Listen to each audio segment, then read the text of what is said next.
niggas gotta pay for this shit. Yeah, you know how the gangsters do. Yeah, still ride around with the crew. Yeah, Yeah. I'm an OG gangster, just like Frank. The money that I got from your bitch in my bank. Your niggas really fake, acting like hoes. Mad cause your bitch chose me on my phone. Open up the doors, let down the top. Hating ass niggas keep talking to the cop. Trick, I'm a pimp, go ask Rachel. The niggas say I got that blow just like Rachel. You haters ungrateful, I'm grateful hating you. Fuck the 4-5, I'ma let rock create you. Maybe you, baby blue 1982. I was in the drop L dog, 7 deuce, heaven deuce, screw juice, Shaka Zulu coming down, running around fucking town Austin. So much smoke in the air, I'm coughing. I don't give a fuck about you niggas, I'm ballin'. Coming down, crawling. My new co-host that is in the room with me right now. I think I introduced her a week ago. Hey y'all. Hey y'all. Washington, good morning. Good morning. Good morning. So you're getting ready to be the new voice for Iron Sharpens Iron, and you have your own voice, and you talked a little bit last week about your farm and the things that you're interested in. Right. And so let's talk about let's just talk about what it is that you are going to be bringing in the next several weeks, over this next month, to our listening audience. Yes, most definitely. So I definitely want to say, hey, you guys, I'm so excited to be here. I'm so excited to have this opportunity to be able to speak with you and share with you the things that I am passionate about when it comes to food, our local food system, and food justice. I think that it's going to be an amazing intersection of conversation when we talk about incarceration in our prison systems, and how food and agriculture and those things can cross paths. And so I look forward to bringing different conversations around those topics. And not only that, the other conversation is that the local government investment, or their lack of investment into this particular entity, and how there are many people who have new organizations and so forth who are putting out food in the community, who don't embrace farming, who don't embrace food production. And so when we're talking about putting out food and food distribution, we have to also talk about where is this food coming from. Absolutely. So where is the food coming from that these people are bringing into the communities to feed to us, right? Because they ain't coming to get it from my farm. Yeah. But we want to change that, so that's why I'm here, and that's why I appreciate the opportunity to be able to speak more to Black agriculture and Black farmers, not just Black farmers, but market producers, local backyard growers. How do we also turn food production into an economic sustainability option for our communities? How do we bring money in? Well, we can grow some peppers, and you can grow some potatoes, because I don't got enough space for all of that, and we can make it happen. And I think that this is what we should be talking about when it comes to how do we make some good change. 512-836-2887 is a call-in number. Also just thinking about city government, and how government, city and county government, but specifically city government, because your farm is within the city limits, how there needs to be a commitment, or what has been your experience, as a local, not only local Black farmer, but also a veteran who has sought out opportunity through maybe city funding or other entities to have people recognize that this is viable. It's been an uphill battle. It's been a real hard fight. You know, you do have the gatekeepers who are at the doors and who do want to vet you. Well, you can't vet a veteran. I'm already vetted. Bottom line, at the end of the day, you know. So that's all you need to know. So when I go into these spaces, or you know, I go and I speak with local organizations who really aren't tapped into the community, they're not engaged with the people, but they do have the funds, and I don't see any of these things being handled or taken care of, then my next step is to have to go to the county or the city, and we still have problems at that level. So what you're looking at is a lot of conversations that need to be had, but they need to be honest conversations, truthful conversations about what are these entities, whether they're organizations, collectives, coalitions, the county, the city, what are they really doing? The state, what are they really doing to make sure that we survive? So Tiffany, you are a born, bred Austinite, East Austinite. In all the time that, you know, from youth to now, have you seen growth in, is this something that was ingrained in you at a young age? Was there something that you saw that encouraged you, or that that made you want to be in the space of farming today? Or is it just something that just, you know, kind of rebirthed in you? What brings the love for this? I think that it's honestly just something that's a rebirth in me. I think that I always surrounded myself with plants. Like my grandmother used to have house plants that grew in her house up to the ceiling. I was always in the backyard, somebody's backyard, playing in the dirt, picking garlic out the grass, you know, just the nature, smashing berries, that kind of stuff, just things that kids play and do. But like I tell people all the time, no one said, oh, take that girl and show her how to be a farmer, or go put her in a 4-H program. You know, they just said, stop playing in the dirt, you know? So finding agriculture for me was more to support my health and healing with my PTSD. It was just what I was doing to help me grow as a person. And it just kind of grew from there. So I was always rooted in that service of doing something and being around communities that had stuff going on. So when you say, do I see growth? I don't see the growth. What I see is a lot of staged things to make us believe that we have a chance. We don't stand a chance with a lot of the organizations and leadership and stuff like that we see in our communities. We do not stand a chance. And so my thing is, we have to speak up and speak out about it. And there's nothing wrong with me speaking up and speaking out and saying, I don't see a change. I don't see where you have taken marginalized and vulnerable communities and placed them as a priority. I see where you use them for your benefit, but I do not see where these people's lives are being changed. And I have a problem with that, being a veteran, because I came home with PTSD.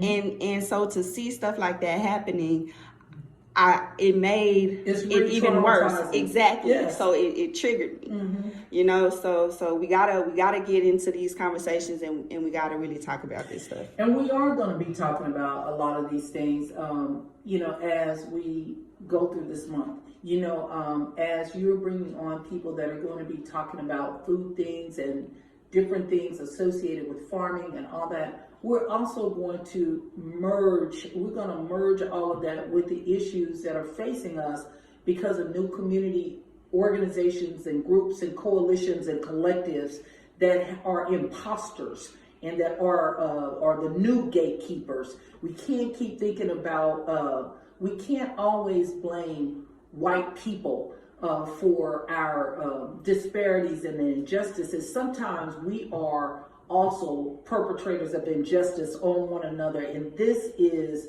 the conversations that are going to happen with Iron Sharpens Iron in the upcoming weeks and the next months. We're going to start addressing those things that are oppressive to marginalized communities, that are not only inflicted on us by those that we have seen as oppressors, but by our own, who have become a part of this oppressiveness and putting things on us that we just don't deserve.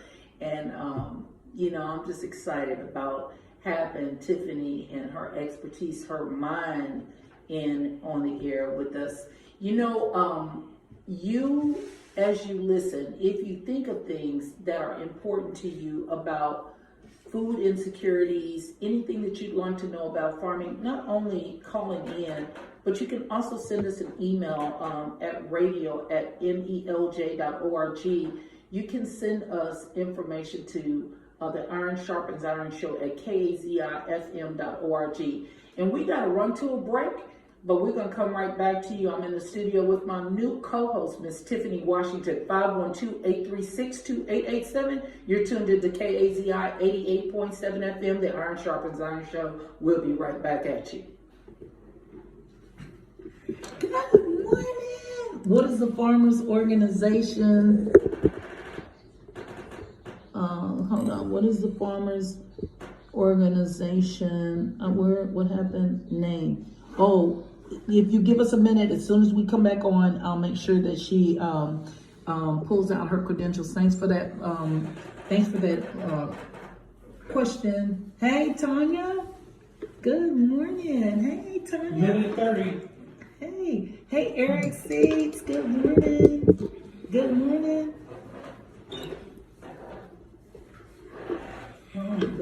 My phones keep ringing on total accident. I turned. This is Do better.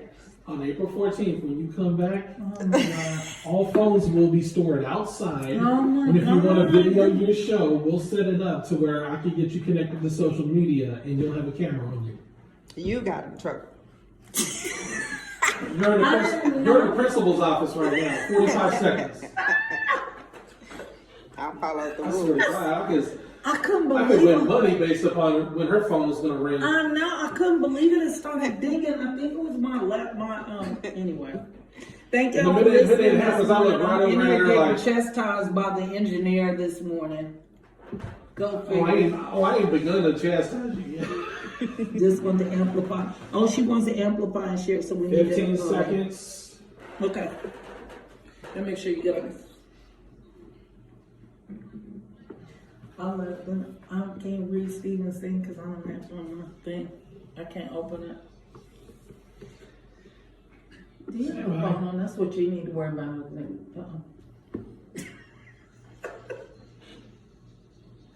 Don't touch that stereo.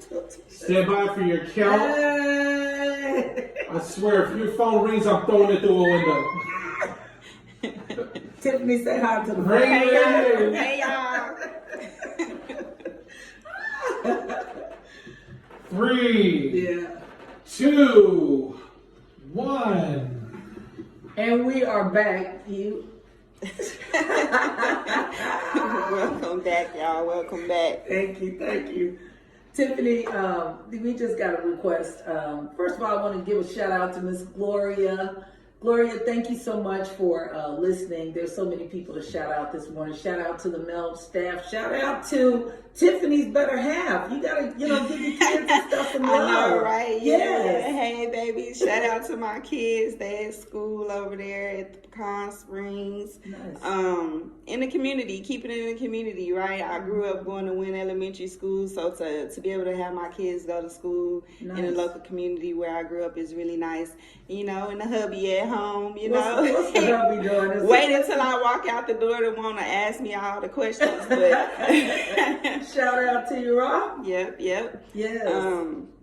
So yeah, Miss Laura was asking about my farm. Mm-hmm. So my farm, the name of our family farm is Diamond Cove Garden Farm, and I can definitely put that in some more information, but we are located at Manor Road and Rocky Lane. So I'm not an organization, and so when people ask me, a lot of people say, you know, what's your farm's organization, or who are you? I'm just a Black business owner. I own an agribusiness. You know, I own a small scale farming production, and you know, we're a regular business. And so I think that's where a lot of people falter and get caught up in our communities, because not everybody is a part of an organization. Not everybody is built up around a huge conglomerate of people trying to shake and move and drive the bus. Can't nobody drive my bus but me. So and so to get to that, when we talk about organizations, right? I haven't had too many organizations come and check for my farm, you know, being that it's here and it's Black owned, service disabled, combat veteran, you know, woman owned, all of these owned things, and being in District 1 and stuff like that. Wow. You know, it just kind of just get brushed away. You know, and that's why I try to stand firm all the time in being a Black farmer and owning a farming business inside of a gentrified community that is considered, you know, high crime rate, public safety, health safety. Like we talk about Manor Road and Rocky, that's a real thing. So, you know, it is what it is, and we try to make it work, but definitely we're available Tuesdays through Fridays from 9 to 2 p.m., 9 a.m. to 2 p.m. And then we're going to start having markets on Sundays from 2 to 4. Nice. And then we're closed on Saturdays and Mondays.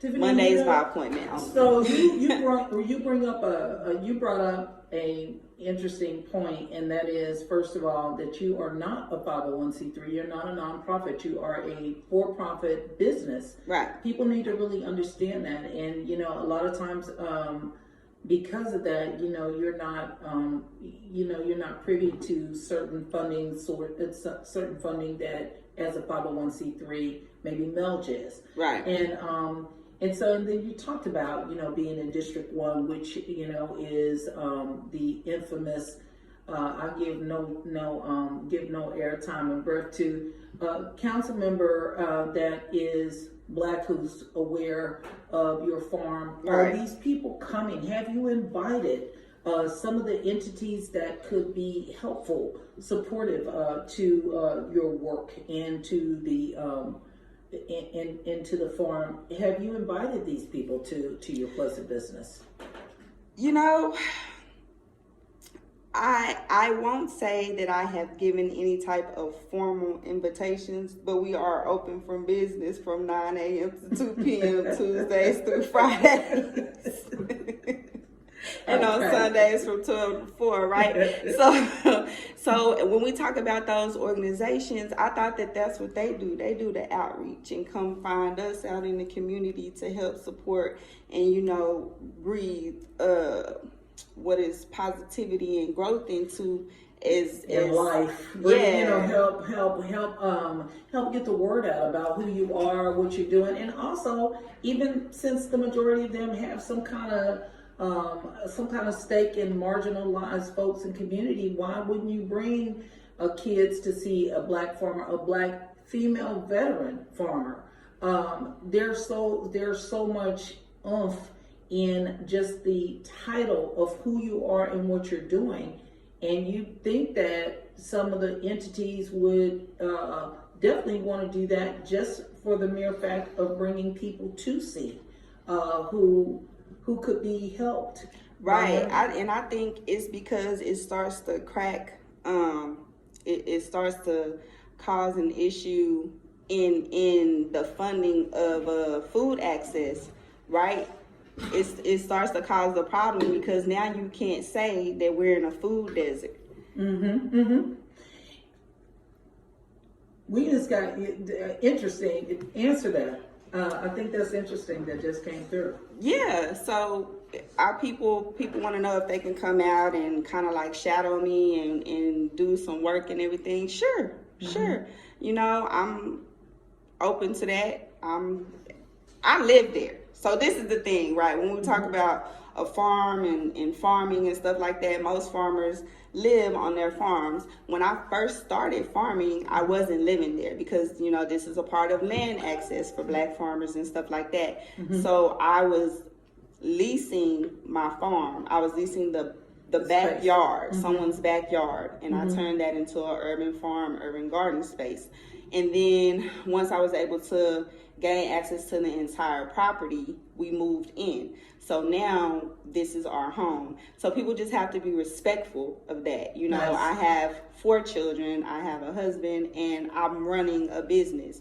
So don't expect too much of me. I wouldn't pressure myself, you know what I'm saying, to do that. But I am here to help provide information. I also can refer you to a very reputable, very great opportunity with Rooted in Melanin. They're a great group of growers, community gardeners, growers, horticulture enthusiasts, all of that. Where are they? Are they? So there, you can find them online. Rooted in Melanin 18X initiative, the Rooted in Melanin initiative, and I believe that they were just able to get a space that they're able to hold workshops and classes and things of that nature. I mean, it's just as a farmer, my passion is farming. You know, I love to teach, but I want to teach my kids. Yes. You know, before I can save the world and do those things, I have to raise my family. I have a very young family. I think that my fight has been the fact that there was just no space whatsoever for Black farmers to speak or be acknowledged or talked about. And I think that it was just flooded with gardens. No, we want to see farms, because, you know, there's urban farms in our community that are antiquated plantations that are owned by white people. So we want to talk and we want to have these conversations about this stuff here in Austin, Texas. And that's what we're going to do. Tiffany, also, you talked about Rooted in Melanin, and so maybe some of these people are people that will be on the show and that you have an opportunity to speak definitely. with. I'll definitely, like you say, we just talked about it. You just, you know, came to me with the opportunity, and I would love to bring on some of the people from Rooted in Melanin, wonderful business owners. I have a friend inside of the group that actually was going to start her own mobile learning garden. And so, nice. And I believe she's out maybe in the Killeen area. But we have to start talking about each other in these different areas, in these spaces. And we have to pull each other up and lift each other up and empower one another. We can't just take this information and these resources and run off on the community. Yeah, we can't run off on the community with these resources and, you know, and throw the party and the award show and this, that, and the other, the Freaknik. You know, we have to really do work and actually put money back into those people who are doing things that are sustainable for our lives. Exactly. You know, for our lives. We winding it down, you know. My new co-host in the mix, Tiffany Washington of Dobbin Cobb Garden Farm. Hey, y'all. In East Austin District 1, co-host for the Iron Sharpens Iron show, in lockstep with the mission of what we are all about. And, you know, I'm excited to be able to present such a powerhouse and a person that is firm in their beliefs and their commitment, not only to being Black in the community, but committed to the things that are right and that are just. And that's what Melge is all about. That's what Latrice Cook is all about. That's what Iron Sharpens Iron is all about. And you know, I don't want to leave this space this morning without acknowledging KAZI and the opportunity to be able to have this space, to be able to talk to so many of you all at one time, putting flavor in your ear. 6 days before my birthday. You know, hey. 6 days before your birthday. If you all could only see the engineer rolling his eyes and everything else, because not only am I always admonished about, and we would have a caller at the end of this show, but you know, and we're gonna let you get on just for 1 second, caller. We're gonna let you on. It just, for me, is funny because I'm always told about what I need to do and I don't do it. Caller, thank you so much for tuning into the Iron Sharpens Iron show.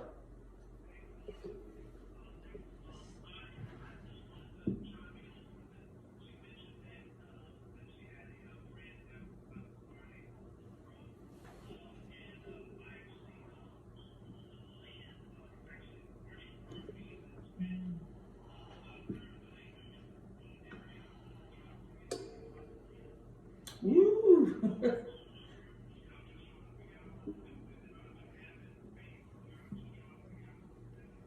Wow.